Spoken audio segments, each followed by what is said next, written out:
Hello दोस्तों, स्वागत है आपका हमारे सोशल मीडिया प्लेटफॉर्म पर। जैसा कि आप जा रहे हैं, आज है संडे और संडे में हम करते हैं संडे वार्ता, जो कि विद्यार्थी जीवन से जुड़े कुछ सवालों से होती है।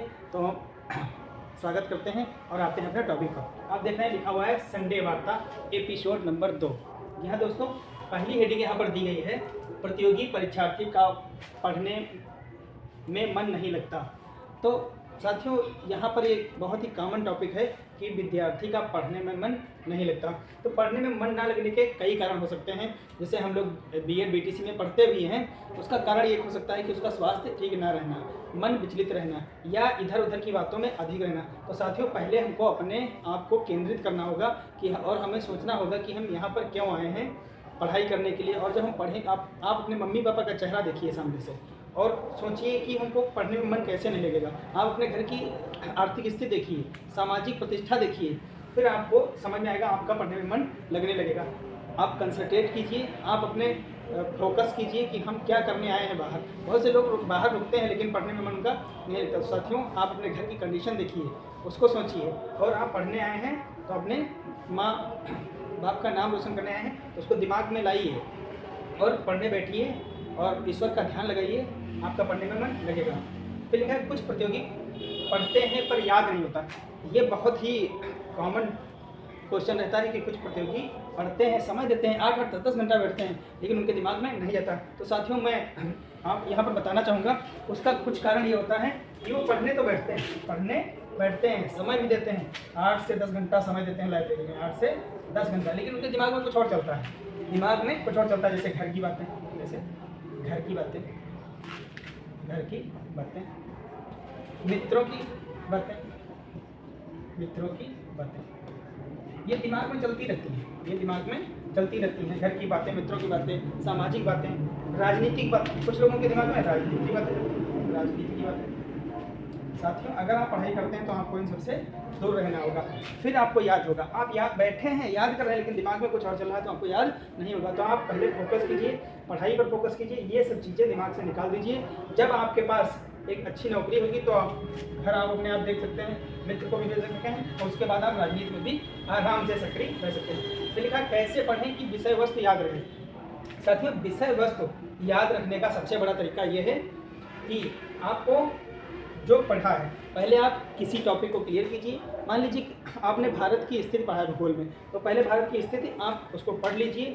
पढ़ने के बाद उसको 24 घंटे के अंदर, मतलब पहली बात तो 12 घंटे से पहले उसको पढ़ना नहीं है। अगर आपने किसी टॉपिक को कंप्लीट किया है तो उसको लिखिए, नोट्स बनाइए, और 12 घंटे के बाद और 24 घंटे के अंदर उसको एक बार रिवाइज मार दीजिए, आपको 100% याद होगा।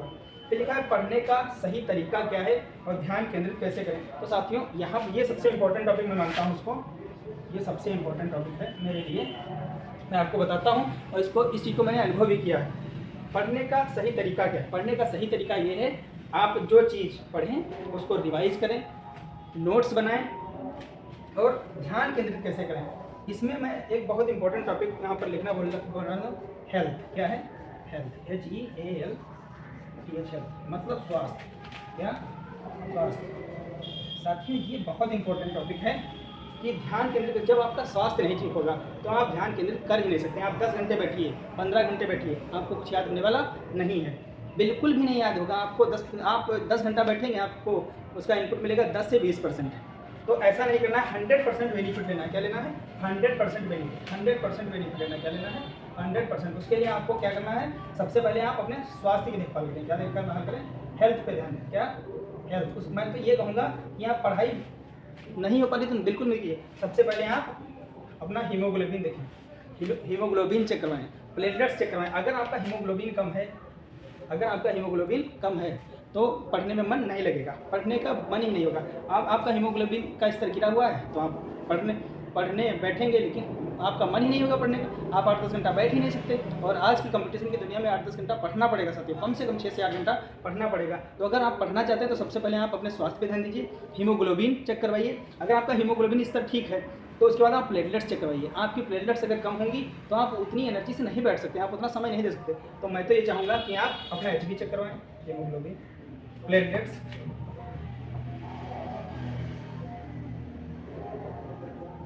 ये 2 चीज़ें आपको बहुत इंपॉर्टेंट चीज़ें हैं। अगर आपका ये लेवल ठीक है, हीमोग्लोबिन क्या करता है? आपको एक्टिव रखता है पढ़ने के लिए, ये तो एक्टिव कर देगा अगर ठीक है। और प्लेटलेट्स आपको कंटिन्यूटी मतलब समय एनर्जी बनाए रखते हैं। आप देखते हैं छोटे बच्चे की प्लेटलेट्स ज़्यादा होती है तो हर समय खेलता कूदता रहता है, थकान नहीं आती है। तो ये दो चीज़ें साथियों बिल्कुल मेंटेन करें। और हाँ, ये चीज़ें मेंटेन करें तो आप अपने डाइट पे ध्यान दीजिए।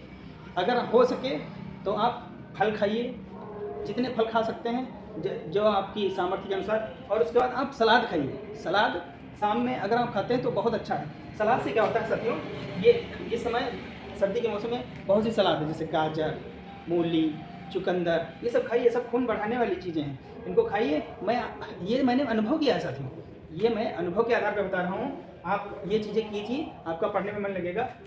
तो हीमोग्लोबिन और प्लेटलेट्स एकदम मेंटेन हो। फल खाइए, अगर आपको दूध मिलता है तो दूध लीजिए। और जितना हो सके दबा के सलाद खाइए, जितना हो सके दबा के सलाद खाइए। उससे क्या होगा साथियों, आपका पेट एकदम साफ रहेगा। हज़ारों प्रकार की बीमारियां पेट से आती हैं, तो पेट साफ रहेगा तो हीमोग्लोबिन बनेगा। तो साथियों ये बहुत इंपॉर्टेंट टॉपिक था, कुछ चीज़ें आपके बारे में बात करनी थी। और मैं साथियों ये चाहूँगा कि अगर इससे आपको कोई फ़ायदा मिल रहा हो तो आप कमेंट जरूर कीजिएगा। आप इसको फॉलो करके देखिए 1 महीने। विशेषकर हेल्थ वाली बात जो मैंने यहाँ पर इंपॉर्टेंट लिखी है, आप अपने हेल्थ पे काम कीजिए। अगर आप हेल्थ पे काम करेंगे तो, क्योंकि एक अरस्तु का वो भी है सुविचार कि स्वस्थ शरीर में स्वस्थ आत्मा का निवास करता है। स्वस्थ शरीर जब होगा तभी जो है पढ़ाई बनेगी। तो जब स्वस्थ शरीर होगा तभी हमारी अच्छी पढ़ाई होगी।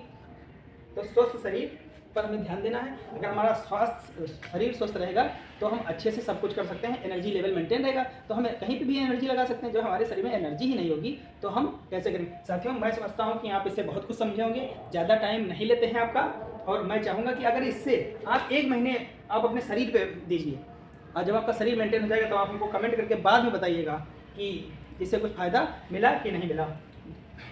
तो साथियों संडे वार्ता में आज इतना ही रखते हैं। लेकिन एक चीज़ और आपसे कहना चाहूँगा कि अगर आपको कोई आपका टॉपिक है जैसे संडे वार्ता में मैं लिया हूँ, आपका कोई भी क्वेश्चन है तो हमारे कमेंट बॉक्स में लिखिए और उसका हम पूरा सॉल्यूशन देने की कृपा करेंगे अगले संडे में। कोई भी क्वेश्चन हो आपका, विद्यार्थी जीवन से हज़ारों क्वेश्चन रहते हैं, तो जो भी क्वेश्चन हो आप कमेंट बॉक्स में लिखिए। उस कमेंट बॉक्स के आधार पर हम वीडियो बनाएंगे। उससे आपका तो फ़ायदा होगा ही, साथ ही हज़ारों विद्यार्थियों का फ़ायदा हो जाएगा। तो साथियों इसी के साथ धन्यवाद।